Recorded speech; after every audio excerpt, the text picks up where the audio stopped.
Al pie del tiempo con Socorro Díaz. Hola, Socorro, al pie del tiempo, buenas tardes. Buenas tardes, Adriana. Pues aquí, ante algunos hechos del desastre climático. Sí, claro. A partir del martes pasado empezó a circular el nuevo libro de Bill Gates, dueño de Microsoft, quien desde 1994 era llamado el dios de las computadoras. Este libro, de acuerdo con una entrevista que le hizo el periódico El País, es un llamado de alerta sobre el desastre climático. De acuerdo con el empresario y filántropo, este significará, si los gobiernos y las sociedades no cambiamos de rumbo, una catástrofe muchas veces mayor a la que estamos padeciendo con la pandemia. El hecho de que Gates sea multimillonario no desautoriza ni quita razón a la alarma lanzada. Primero, por el hecho de que alguien sea rico, no, porque creo que no descalifica su capacidad cerebral.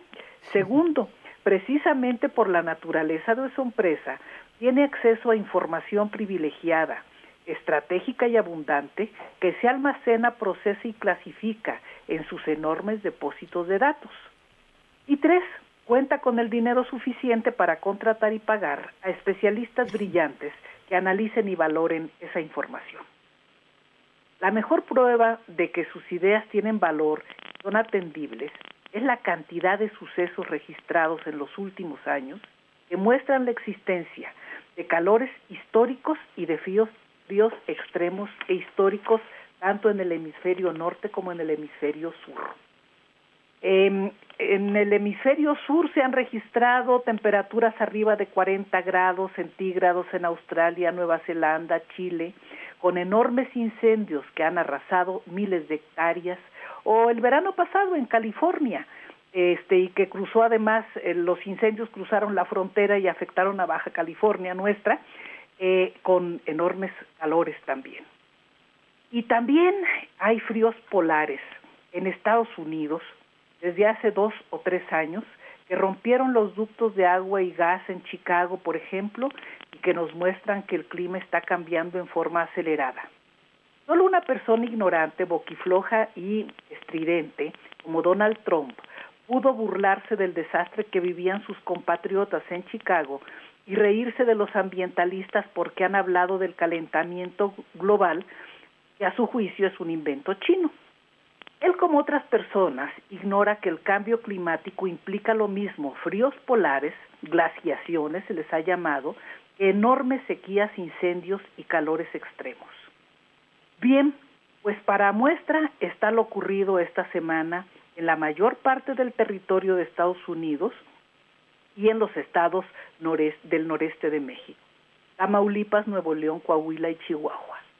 El frío polar que azota al este norteamericano desde Texas hasta Nueva Inglaterra, así como también al centro de Estados Unidos, ha dejado hasta ayer a millones de personas sin energía eléctrica y en Texas sin agua y sin gas. Y como todos sabemos, Texas es uno de los principales productores de gas y petróleo, de acuerdo con la política energética aplicada en los años recientes, también es el principal proveedor de gas para México y para la operación de las plantas de electricidad que opera la CFE.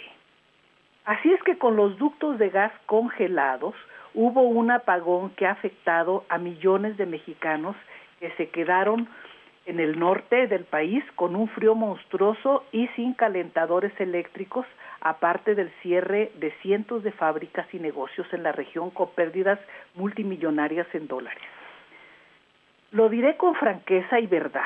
Es un exceso de odio político culpar al gobierno, autollamado de la 4T, de esta falla eléctrica y censurar a sus funcionarios porque han echado a andar con combustóleo y carbón algunas plantas eléctricas para superar el apagón.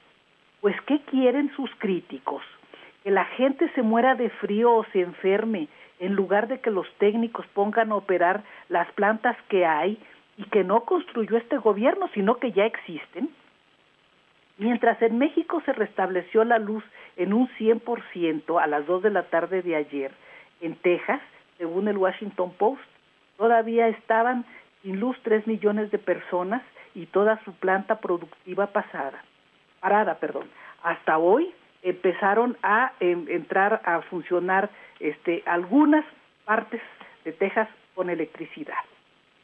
Y debe reconocerse, pese a ambientalistas interesados o disfrazados, que las energías limpias sí han bajado los precios, pero tanto la eólica como la solar y la eólica marina son fuentes de energía, y lo voy a subrayar, intermitentes. Dependen mucho de las condiciones meteorológicas. Se tendría que crear, y esta es una de las sugerencias que hace Bill Gates, un sistema de almacenamiento energético vinculado a redes que todavía no se ha inventado, para que estas energías limpias dejen de ser intermitentes y dependan tanto de las condiciones meteorológicas. En México se restableció la energía con las plantas que hay y con algo de imaginación, como es llevar barcos a Manzanillo y Altamira cargados de gas natural licuado, a fin de reforzar la capacidad productiva de las plantas de la CFE, que fueron afectadas, hasta las plantas del centro del país, como la de Salamanca. La secretaria de Energía llamó ayer a hacer un ahorro eficiente de electricidad, y el presidente lo hizo hoy por la mañana, para que los mexicanos más afectados por el frente frío puedan contar con los sistemas de calefacción indispensables de aquí a que transcurre el fin de semana próximo. Este hecho prueba que los gobiernos deben resolver problemas presentes, que se requiere fortalecer la autosuficiencia energética del país, que para lograrlo debe oírse a todos a fin de hacer las reformas legales necesarias, y que deben evitarse las fugas al futuro, y tenemos que empezar a imaginar, sobre todo la gente que sabe, soluciones amplias para las debilidades claras de las energías limpias. El otro tema vinculado al cambio climático que nos implica a todos, sobre todo a los mexicanos, es la sequía. Es sabido que el año pasado llovió poco en casi todo el territorio nacional, porque a la diosa Fortuna se le ocurrió inundar, ahogar, llenar de agua y calamidades a la gente que habita el sureste, Tabasco, Campeche, Chiapas, Yucatán y Quintana Roo, mientras que la mayoría de los mexicanos estamos en riesgo de vivir todas las consecuencias propias de una sequía mayor, porque no llovió en la mayor parte del territorio del país. Las presas están con niveles bajos de almacenamiento, sobre todo las que abastecen a las grandes ciudades del centro del país, las de mayor concentración demográfica, las que están localizadas en la Ciudad de México y el Estado de México. Una tarea básica del gobierno es prevenir, y una responsabilidad de todos es cuidar el consumo de agua indispensable para vivir, para beber, asearse y mantener cierto nivel de salubridad pública. Antes de que el destino nos alcance, Adriana, las autoridades deben poner en marcha una campaña preventiva, informativa, educativa, a favor del ahorro del agua, y nosotros cuidar este preciado líquido, como se decía antes, con toda disciplina. En este, como en otros casos, es mejor prevenir que lamentar. Vivimos las condiciones reales del cambio climático. Tienes toda la razón, pero ¿sabes qué, Socorro? El destino ya nos alcanzó, ¿eh? Más oportuno no podía ser el libro, pero no es la primera vez que... Ya nos alcanzó en relación al tema energético, a la producción de luz para estos efectos. Y el agua. Pero lo del agua es una cuestión que puede ser verdaderamente catastrófica y caótica, ¿eh? Bien lo dice Bill Gates en su libro. Las consecuencias del cambio climático serán peores que las del COVID. Ah, sí, por supuesto, porque la ONU lo acaba de declarar el día de hoy. Están vinculadas a este tema del cambio climático cuestiones mucho más amplias. No solo es el calentamiento global, es la contaminación y la pérdida de biodiversidad, y todo eso afecta las lluvias, la atmósfera y la capacidad de contar con agua. Ay, Socorro, pues a sensibilizarnos. Así vivimos, pero es mejor prevenir que lamentar. Sí. Cuánta razón tienes. Pues muchísimas Ahorrar gracias. agua. ¿Eh? A que podamos, aunque Cierto. caiga agua en nuestras casas, necesitamos empezar a gastar menos agua.